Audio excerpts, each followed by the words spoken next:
Hey, what's happening, y'all? It's starting to get dark. I'm trying to get, some of my videos out before I go into work. I was sitting here trying to listen to some informative things, but I don't know. I kind of be joking about this when I be saying, like, on my other channel, I was like Car Chronicles. That's kind of like what I feel like it is, because I'm always doing videos in my car. Just trying to find ways of spending my time um, purposefully while waiting to go into work. So I kind of want to get into doing this where I share things that are like thoughts for myself for the day. And so um, I already did one, and I want to do another one. So this is a African proverb, and this African proverb is confiding a secret to an unworthy person is like carrying a grain in a bag with a hole in it.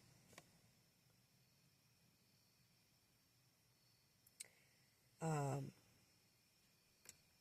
there's a lot that can be said for that. So this metaphor basically is comparing your um, confidence to that grain of sand.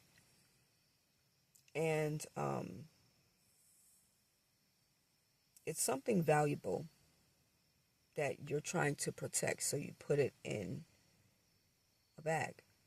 But the bag with the hole in it is the person that you end up talking to, that is this untrustworthy individual, basically, or there's somebody that's flawed.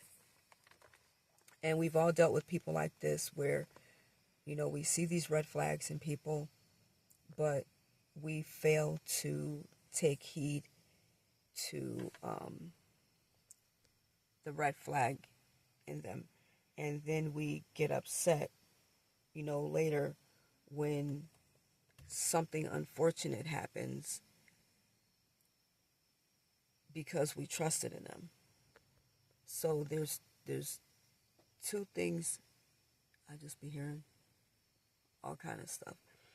Um, there's two things here that we need to look at. You trying to protect whatever secret or information that you have and giving it to somebody who really is unworthy of having it. There's a flaw in them, because there's a red flag with them. But taking accountability, there's also a flaw in you, because there's something where you're lacking the discernment when it comes to knowing who you should give valuable information to that will actually hold it. It's like what the Bible talks about: cast not pearls before swine, lest the pig, something about tear them up and then come after you as well, like turn on you. And so it's paying attention to who you pour into when you want to confide in someone, understanding people's character defects, and knowing just how much you can get out of them and what you should put into them.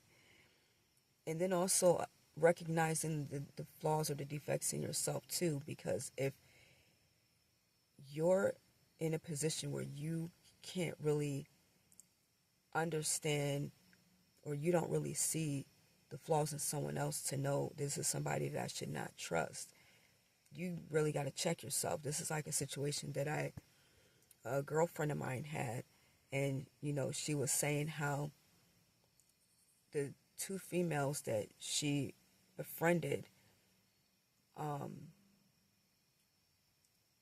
they were okay, but she's seen the way that the two of them would operate, how they would talk about each other to her behind each other's backs. And she's like, I already see the way that they are, so I know that if they talk about each other behind each other's backs to me, I'm not going to tell them anything of any real substance, because I feel like they probably do the same thing to me, talk about me behind my back to each other.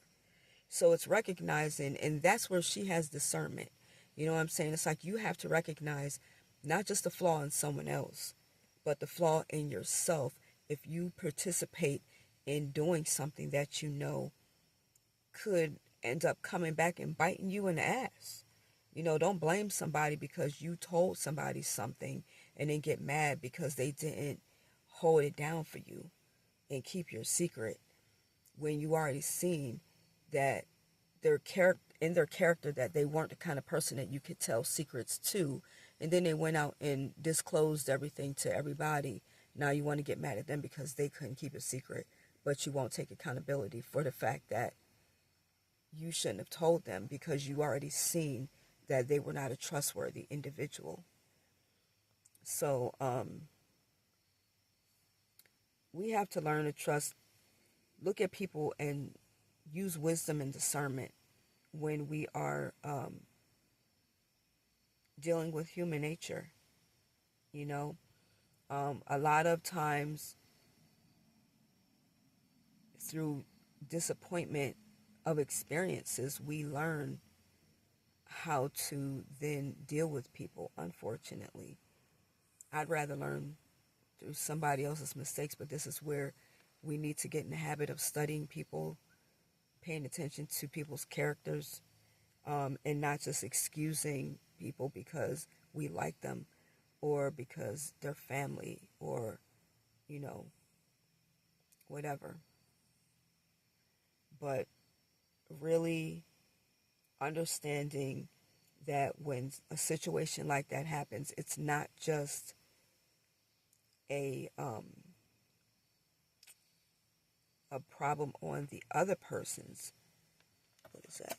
It's not just a problem on the other person's part, but it's also on your part as well. You have to take accountability for the part that you played in it, which a lot of times people do have a hard time doing.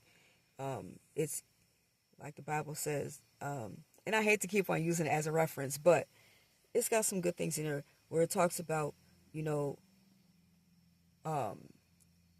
before trying to take the splint out of someone else's eye, take the beam out of yours. You can't talk about how somebody else is when you don't even recognize what you need to do for yourself, because you're so blinded, that you can't even see where you're messed up. But you can look at somebody else and say that, oh, you got this and this going on, but you got they got a little splinter in their eye and you got a whole fucking beam. You know what I'm saying? You got something way bigger in your eye, but then you're going to tell somebody else what's wrong with them. So it's like, no. When you're dealing in knowledge and wisdom, it's two sides of that coin that you have to look at.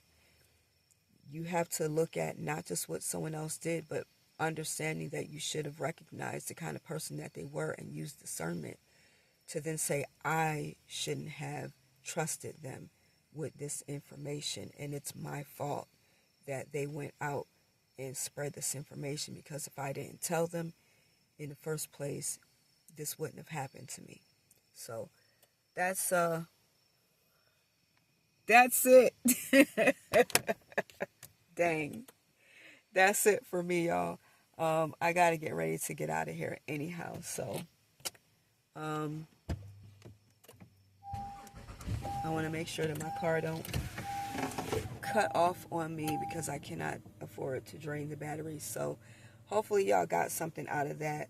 Like I said, it's an African proverb, and I want to start sharing these because these are things that I think about, that I apply to myself in my everyday life, that are practical, that are ways where if you're looking to grow, I'm always looking to grow myself in some type of way, every single day. So hopefully it helps you guys if you are on a growth journey. Anyway, I will talk to you guys in the next one. And as always, be well.